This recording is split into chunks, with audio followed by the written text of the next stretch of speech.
hear sweet destruction calling my name. I will become the origin of new change. Free all the day's slaves while I bury the oppressors. Violence breeds more violence, that's my daughter, let me dress her. Name Vanessa, pull her out the dresser, slap on the suppressor. God bless her, though she has a temper, so you should not stress her. Let her hit him in the chest, penetrate the vest, hit her in the breast, put him on a stretcher. Now they flirting with death, they searching for every breath, yet every breath becomes less. Eyes rolling back. Everybody, Dan 300 back in another video. Anyways, today I decided to make a video to talk about, tips for, if you have a Hemi, doesn't matter which Hemi you have. You have a 5.7, 6.1, 6.4, 6.2, supercharged, Hellcat, whatever it is, man. I just got some tips, which, it probably applies to all of them. I only have the 5.7 Hemi, in my 300C from 07.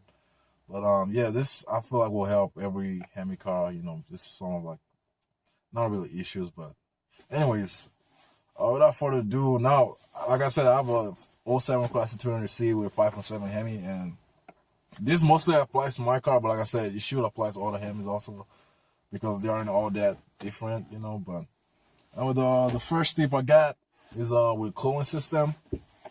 Now, this is kind of a big one, especially with the 5.7 from this gen. Now, a lot of these cars, man, one of the common issue with it was the dropping of valve seats.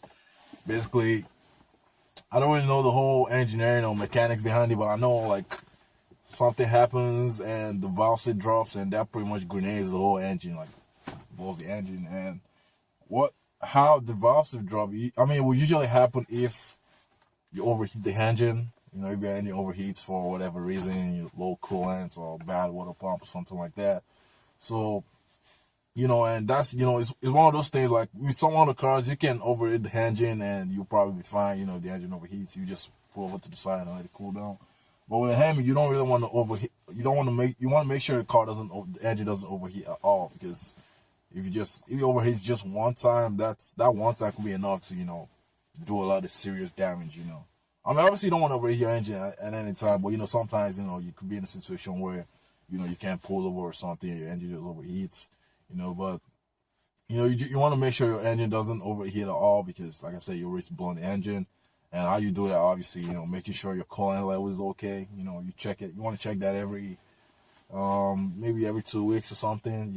Make sure there's no leaks, make sure all the hoses are good and everything like that.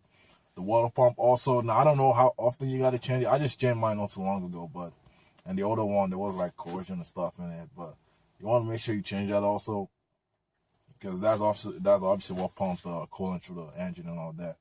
So yeah, you want to make sure that coolant system is good. Make sure you change the coolant every some years. You can look at the manual and stuff for that. Well, yeah, it's also one of those easy things. You just open the hood and you see the coolant reservoir, check it, make sure it's all good. But yeah, the coolant system. Now, the second tip I got, this is also kind of related to the coolant system, and this is the thermostat. Now, this car. Most of these cars, I even know the Hellcat. Yeah, the Hellcat, the new ones. For some reason, okay, well, I kind of know the reason, but anyways, from the factory, this car comes with 203-degree thermostat. And if you don't know what the thermostat is basically a little device that opens at a certain temperature and closes at a certain temperature. And this basically allows coolant to go into the engine and cool the engine. Now, when you start a car in the morning, the thermostat is usually closed, and that way, engine can warm up a lot faster because the engine doesn't go out and doesn't let cooler coolant come into the engine. So, from the factory, like I said, it comes to 203 degrees. So that means at 203 degrees, that's when the thermostat will start opening. Now, at 203 degrees, that doesn't mean the thermostat is just gonna open, because it's not something that just opens all the way. It's very slow. It starts opening, it's very, very slow. So at 200 degrees, it's gonna start opening very, very slowly, and then maybe around 205 or 208, that's when it actually opens fully. And at 203 degrees, that's very, very high. That's very, very high. And because of that, a lot of time during the summer, people have problems with engine running, not really overheating, but running on the harder side. Because, even running at 220 degrees, that's actually still within the operating range, but that's, more on the upper limit, and you don't want to run your engine around that temperature too much, you know, and stuff like that. Like I said, you don't want to overheat the engine. So, and when I looked it up, I had the reason why they made it at 203 at such a high temperature was because of emissions and stuff. And you know, with the new cafe stands and all that, they want cars to be, you know, like doesn't want to pollute the air, you know, global warming and all that stuff, you know. But which, you know, definitely makes it. I definitely see that. But you know, at the same time, your engine's you risk, you know, overheating your engine, and your engine's gonna be running a lot hotter.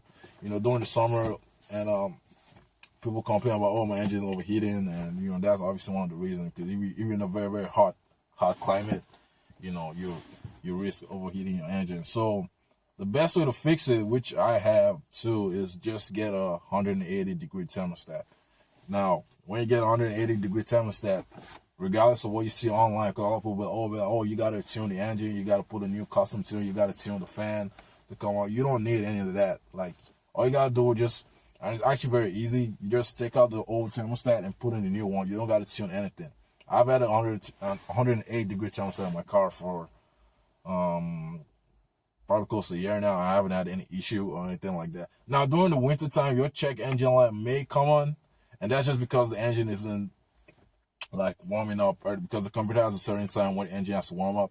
And that's not a big deal, you know, just clear it. If it comes back again, it could be like your thermostat is actually bad and you just change a new one. But like I said, the 180-degree thermostat is definitely a very, very helpful thing. Like this past summer, I remember my engine will always run in the 220 degrees. Sometimes it'll get up to 228, you know what I'm saying? Which is still within the limit, but like I said, it's on the upper side. You know, on very, very hot days, it will run very hot. I was like, man, I don't want my engine running hot like this. So I went ahead and I got a 180-degree thermostat. And since then, my engine's been running between anywhere from 186 to around, you know, 200. Sometimes it goes up to 210 degrees, but never really goes past 210, you know, which is totally fine. And that's also during the hotter days. But now during the winter, it mostly stays around 186 and 192, something like that. It doesn't really go hot, which is good, you know. And also having a thermostat that low also means your car it's not likely to heat soak, you know. And heat soak, basically what that means, your engine gets so hot, even when you shut it off, it still keeps heating up, and at that point you just start losing power. You know, engine doesn't perform as well. But having a lower thermostat like that is gonna run a lot better, a lot cooler, which is better. You know, your engine you want to make sure your engine runs a lot cooler, because like I said, it's always a good thing, you know. Well, yeah, that's another tip, you know, 180-degree thermostat. The taller one I got, now this, I'm probably going to get some heat for this one. Well, I don't know. It's the oil change. Now, me, personally, I change my oil every 3,000 miles, and I use conventional oil. I don't use synthetic. Now, a lot of people, you know, be like, oh, no, I use synthetic oil, and, you know. The point, okay, let me explain. The reason why I don't use synthetic oil is that I like to go by the manual. And I like to change my oil every 3,000 miles, regardless of what oil I use. So if I get synthetic oil, which is a lot more expensive, I'm still going to want to change it at 3,000 miles, which kind of, for me, negates the purpose of having synthetic oil. Because the whole point one of the main point of synthetic oil is that they can last a lot longer than conventional oil. But like I said, I'm still going to want to change mine at 3,000 miles. So what's the point of getting synthetic, you know, if I'm not going to utilize the full benefit of it, you know what I'm saying? And at that point, it's just going to be wasting money, because I'm paying extra for synthetic oil, but I'm not using it as much as, you know, as much longer as I can use it. So I just rather just stick to conventional oil, and I change it every 3,000 miles, and I haven't had an issue. I've been using conventional oil since I got the car like 2 years ago or whatever, and I haven't had an issue with it, with the engine. Everything's running great. So like I said, I change every 3,000 miles, and yeah, it's been good. So that, you know, that's just a personal thing. You can do what you want. You can get synthetic. I mean, I'm not saying it's wrong. Synthetic is definitely fine. It's definitely better than conventional. But like I said, I like to change my every 3,000 miles. So there's no point for me getting, you know, synthetic oil, because, you know, I'm still going to change it. But yeah. So the last one that I said, sorry, my last, I can't talk. The last tip I got is, it's not really a big deal, but it's more like it's one of those things that's usually ignored, and that's the PCV valve. Now, I've talked about this a lot, and I keep talking about it. It's one of those little things that people overlook and don't change. You know, it's it's a little valve in the engine, and it's very, very easy. You can get a dealership for like $30 or something. You can probably even get it cheap on eBay. I don't know why I'm talking slowly, but anyways, it's I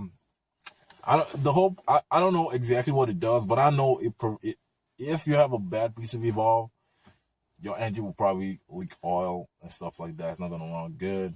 And usually when people have that kind of problem, but I don't know what's wrong with it. They keep on changing gaskets and stuff, and the real reason it's the PCV valve. So definitely you want. I don't know. I think it's 30,000 miles. I might be wrong. You gotta look in the manual. I'm sorry. Look in the manual. It's or you can just look it up online. Then I'll open the manual. It's one of those easier things you can do it yourself. I got a video on how to do it on my channel. You can check. I'll put the link in the description or something. But yeah, you want to change that. It's a good thing. Your engine's gonna run good. Everyone's gonna be happy. You don't have to worry about anything breaking. So it's a win-win situation. Why not do it? But yeah, that's all the tips I got, man. I don't really, every other thing that I can think of is pretty much, in general with every other car. Obviously you want to maintain it, you take care of all that. I don't gotta go through all of that. But yeah, that's that's the video, man. I hope you guys enjoyed it. Please like, share, subscribe. It's gonna be a new year very soon, so I'm looking forward to it. But anyways, that's it. Like, subscribe. Dan 300 out.